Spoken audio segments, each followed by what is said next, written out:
everyone, it's Wendy from Cinnamon Sweet Shop. Now, if you could tell from my accent, I'm from Philadelphia, born and raised there, and Philadelphians know soft pretzels.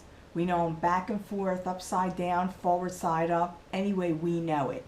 So I have several different recipes for soft pretzels. Today I'm going to share one of them with you, and we're going to be making some pretzel bites. Doesn't really take a whole lot of ingredients.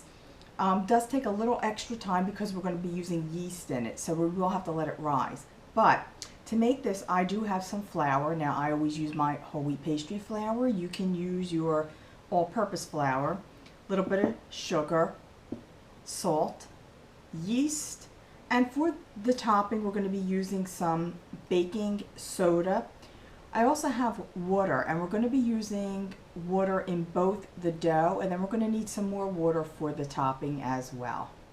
To make the dough, we're just going to add in all of the dough ingredients. So I'm starting with the flour, yeast, salt, sugar, and some warm water.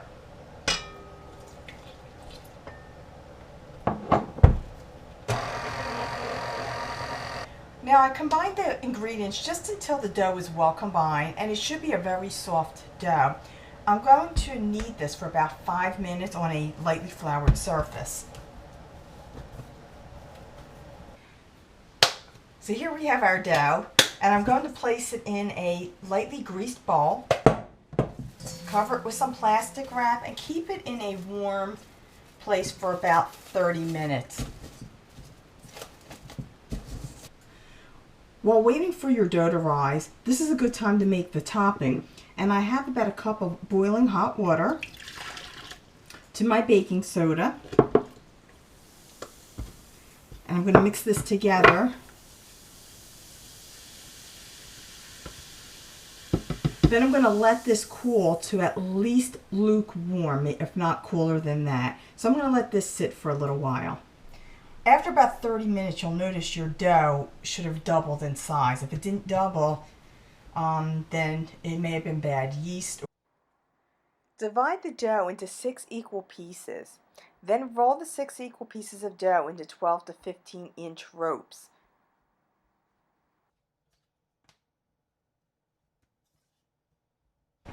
Each rope we're going to cut into about 12 pieces, and you could just eyeball this. It really doesn't matter if it's going to be even or not.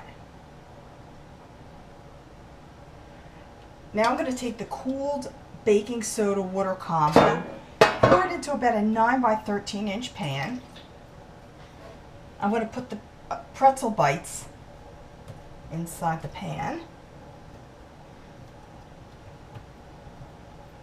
Just take the pan and swish the water around just to cover them. They don't have to be 100% covered. And I'm going to let this sit for about 2 minutes, but maybe every minute I'm just going to come back and just swish it around again. Giving it a last little swish around. I'm going to remove them and put them into a baking pan with parchment paper, and I do have it well greased so it doesn't stick.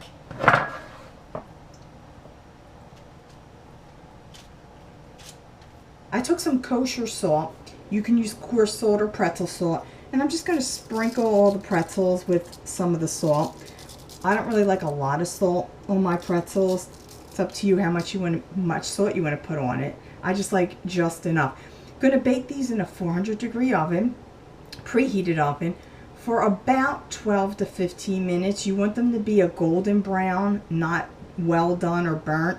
So I'm going to recommend checking them after maybe about 10-11 minutes just to see how they're progressing, and then just keep frequently checking them just until they're done. Here in Philly, we eat our pretzels with mustard. I have a horseradish mustard here, which I love, but the traditional mustard for the soft pretzels would be one of those bright yellow French's brand mustard.